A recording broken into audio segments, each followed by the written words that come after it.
Stop. Don't scroll past this. What I'm about to tell you, most people will dismiss it. They'll nod. They'll say, yeah, I've heard something like this before. And then they'll go right back to suffering in the same patterns they've been stuck in for years. But you're still here. And I think some part of you already knows that something isn't adding up. Something about the way you speak to yourself, the way you move through your days, the things you say out loud without even thinking. Something about all of it feels off, like you're constantly working against yourself and you don't even know how. What if I told you that every single day your mouth has been sending signals to your brain that are keeping you exactly where you don't want to be? Not occasionally, not when you're in a bad mood, every single day. And the worst part, you didn't even know it was happening. Drop a word in the comments right now, just one word. Tell me how you feel in this current season of your life. Not how you want to feel, how you actually feel right now. One word, I'll wait. Welcome to Healing Love Space. I'm so glad you're here tonight, because what we're about to go into is not surface-level motivation. This isn't speak positive things and your life will change. This goes so much deeper than that. This is neuroscience, this is psychology, this is ancient wisdom, and it's all pointing to the same terrifying truth. Your mouth has been programming your brain, and not in the way you want. See, most people think language is just how we communicate with other people. You say words, people hear them, they respond. Simple, clean, transactional. But that is not how your brain works. Your brain, the most complex object in the known universe, listens to your mouth the way a student listens to a teacher. It takes notes. It builds blueprints. It doesn't ask, is this true? It asks, how do I make this true? And if your mouth keeps saying certain things you've been saying for so long they feel invisible to you, your brain keeps building a reality around those words. It rearranges your perception. It filters out opportunities. It literally changes the way you see the world. This is not metaphor. This is neurology. But here's what makes this so gut-wrenching. The lies your mouth tells your brain aren't always dramatic. They're not always, I hate myself, or I want to die. Most of the time, they're quiet. They're casual. They're the things you say 20, 30, 50 times a day without even registering them as words at all. And I need you to stay with me right now, because what I'm about to share with you changed everything for someone very close to me. And it might just be the thing that unlocks a door you've been standing in front of for years. Let me tell you about a woman. I'll call her Maya. Maya was brilliant. She had degrees, she had talent, she had people around her who genuinely loved her. But for 15 years, she could not break through. She couldn't maintain relationships. She couldn't build the business she dreamed about. She kept getting to the edge of something real and then somehow pulling back. She went to therapy. She read books. She did the gratitude journals, the affirmations, the vision boards, all of it. Nothing stuck. And one day, someone sat with her for just one afternoon and listened to her talk. Not the big things, the small things, the way she described her week, the phrases she used when she talked about herself, the small sentences woven between her bigger thoughts. And what they found in that afternoon was staggering. In the course of 3 hours, Maya said, I can't afford 11 times, about things that had nothing to do with money. She said, I'm so bad at 6 times. She said, I don't know why I even try twice. She said, knowing my luck 4 times. And she said, I'm just not that kind of person. 8 times in 3 hours. I'm just not that kind of person. And here's what's chilling. Maya had no idea she was saying any of it. None. It was so automatic, so deeply grooved into her language that it had become invisible, like wallpaper, like background noise she'd stopped hearing years ago. But her brain hadn't stopped hearing it. Her brain heard every single word. I want you to think about something right now, and I mean really think. Don't just let this pass over you like information. What do you say when something goes wrong? Not what you wish you said, what you actually say. What comes out of your mouth before your conscious mind has a chance to catch it? Do you say, of course this happened to me? Do you say, I always mess things up? Do you say, I knew it wouldn't work? Do you say, I'm so stupid? Do you say, nothing ever works out for me? These aren't just expressions. These aren't just venting. These are instructions. These are your mouth talking to your brain like a programmer typing code. And your brain, loyal and obedient, does exactly what it's told.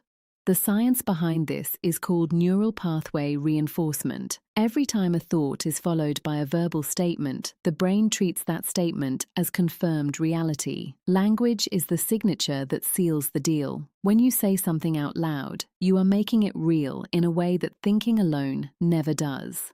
The brain hears spoken language from your own voice and registers it with particular authority.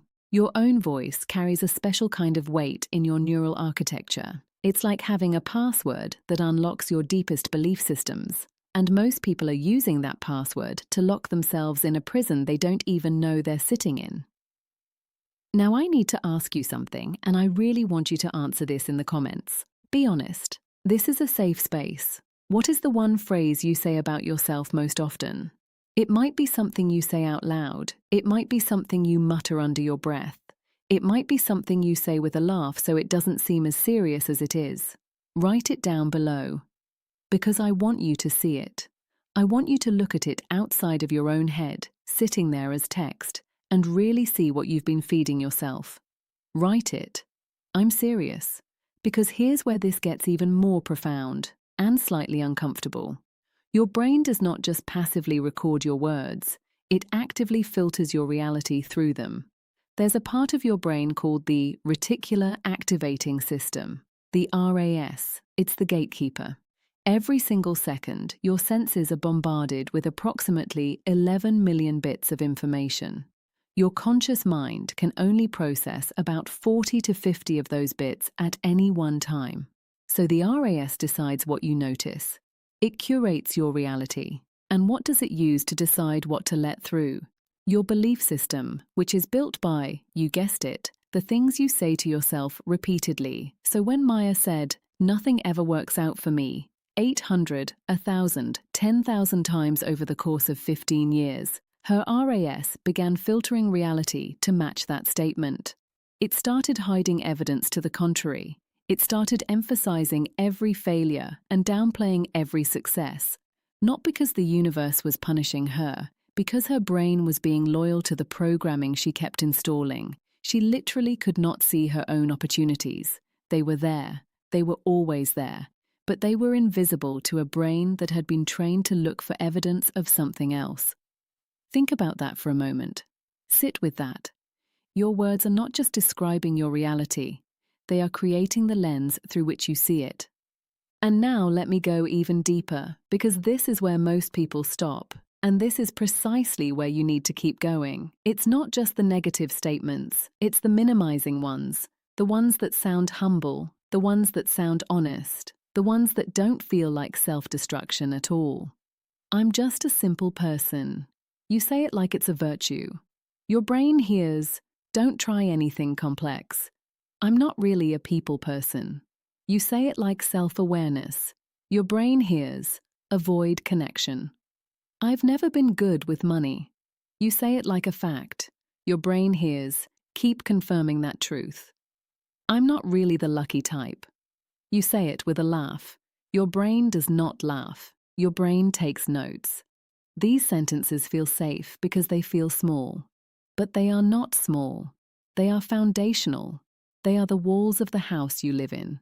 And when you keep reinforcing those walls, word by word, day by day, year by year, you end up in a structure that feels completely real, completely solid, completely permanent, and completely constructed by you. Let me come back to Maya, because her story doesn't end in that afternoon conversation. After that day, she did something that seemed too simple to work. She started catching herself, not trying to change everything at once, not beating herself up every time she slipped into an old pattern. Just catching, just noticing. She started keeping a small notebook. She called it her lie log. And every time she caught her mouth saying something her higher self didn't actually believe to be true, she wrote it down. Within 2 weeks, she had filled 14 pages.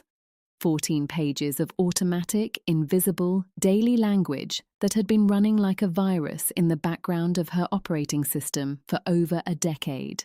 And then, slowly, carefully, she began to replace them. Not with wild, unbelievable affirmations she didn't feel at all. She'd tried that. It didn't work because her brain knew she didn't believe it. The key was to find something true and slightly better, something her nervous system could accept without rejection. Not, I am wealthy and abundant, but maybe, I am learning to understand money better. Not, I am incredibly confident, but maybe, I am getting more comfortable with who I am. Not, everything always works out for me, but maybe, some things have worked out and I am paying more attention to those now. Small, true, slightly upward, that's the recipe. Within 8 months, Maya launched the business she had been putting off for years. Not because the opportunities suddenly appeared, they had always been there, but because her brain finally had permission to see them. Her mouth had stopped lying to her brain, and everything shifted. I want you to pause here for a second. How long have you been saying the same things? How long have the same phrases been living in your mouth, so familiar they feel like facts? How long have you been treating your automatic language like it's neutral, like it's just the way you talk? It is not neutral. Nothing about language is neutral. Every word is a vote. Every sentence is an instruction. Every repeated phrase is a groove carved deeper into the architecture of who you believe you are and what you believe you deserve. And you have been voting against yourself, possibly for years, without even knowing it. That stops tonight.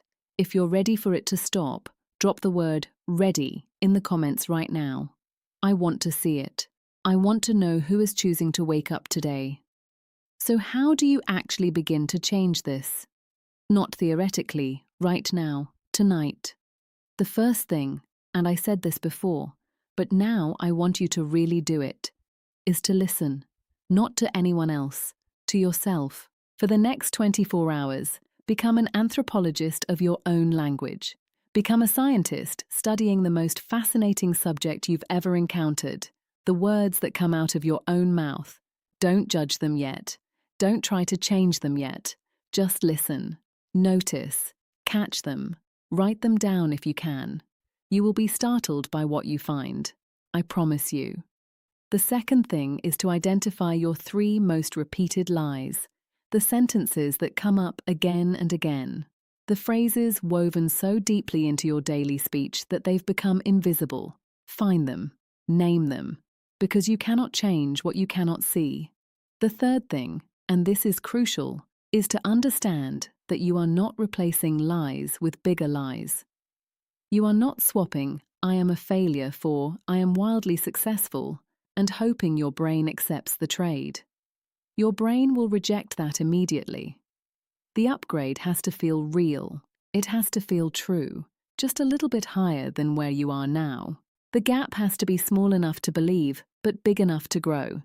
Think of it like tuning a radio frequency. You can't jump from one station all the way across the dial in one move. You shift a little. You find the clearest signal you can from where you are, and then you shift a little more.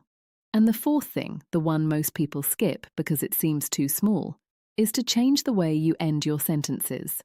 Most people end sentences about themselves with a closing door. I can't do that. I'm not good at this. That's just how I am.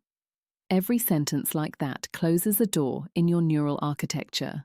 What if you started ending sentences with an open door? I haven't figured that out yet. I'm still learning how to do that. That hasn't been my pattern, but I'm noticing it now. Yet. That one word, that tiny, tiny word. I'm not there yet. I haven't found a way yet. That hasn't worked for me yet. Your brain hears yet and leaves the pathway open. It doesn't lock the door. It doesn't build the wall. It stays curious. It stays possible. One word. 467 times a day, on average, you describe yourself or your situation to yourself or others. Imagine what happens when even half of those sentences shift from a closed door to an open one. Imagine what Maya's life would have looked like if she had discovered this 15 years earlier. Imagine what your life might look like 15 years from now if you begin tonight. There is something I want you to really feel right now. Not just understand intellectually, feel. You have been loyal to a story about who you are, what you're capable of, what kind of luck follows you, what kind of life is available to you. And that story was not written by the universe. It was not determined by your past. It was not handed down from some divine authority. It was written by you, word by word, sentence by sentence, day by day. You wrote yourself into a smaller room than you were meant to live in. And here is the profound and terrifying and beautiful truth. If you wrote yourself in, you can write yourself out. Not overnight, not with one conversation or one journaling session or one YouTube video, but with daily, consistent, intentional attention to the words that come out of your mouth. You can begin to reprogram the most powerful computer that has ever existed. And it belongs to you. It has always belonged to you. Before you leave tonight, I want to leave you with something. A question to sit with, not just tonight, but for the next week. A question that Maya asked herself when everything started to shift. She asked, if my brain believes everything I say, what do I actually want it to believe? Not what it currently believes, not what it was taught to believe, not what fear has told it to believe. What do you want the most powerful processor in the known universe to build your reality around? Because it will build something. It is building something right now with every word you say. The only question is whether you're the architect or whether you've handed the blueprint to your oldest, most frightened habits. You are not your patterns. You are the one who can see them. You are not your language. You are the one who can change it. You are not the lies your mouth has been telling your brain. You are the awareness that just woke up to the fact that it was happening. And that awareness, that moment right there, that is where everything begins. As you go to sleep tonight, before you close your eyes, I want you to do one thing. Say 3 sentences out loud, just 3. Make them true. Make them slightly better than what your automatic language usually gives you. And say them to yourself like you mean them, because your brain is listening. Your brain is always listening. You don't have to be perfect. You just have to begin. And if this resonated with you, if something in here cracked open something you've been carrying for a long time, share this with someone you love. Because the person you're thinking of right now, they need to hear this too. And sometimes the most loving thing you can do is hand someone the mirror. Drop one last word in the comments. Just tell me, what is the one thing you are going to change about the way you speak to yourself? What is the first door you are going to open? I'll be reading every single one. You are not behind. You are not broken. You are not too far gone. You are simply someone whose mouth has been lying to their brain and who finally knows it, and knowing it is everything. Watch your words, for they become your world, and your world has been waiting for the truth of you.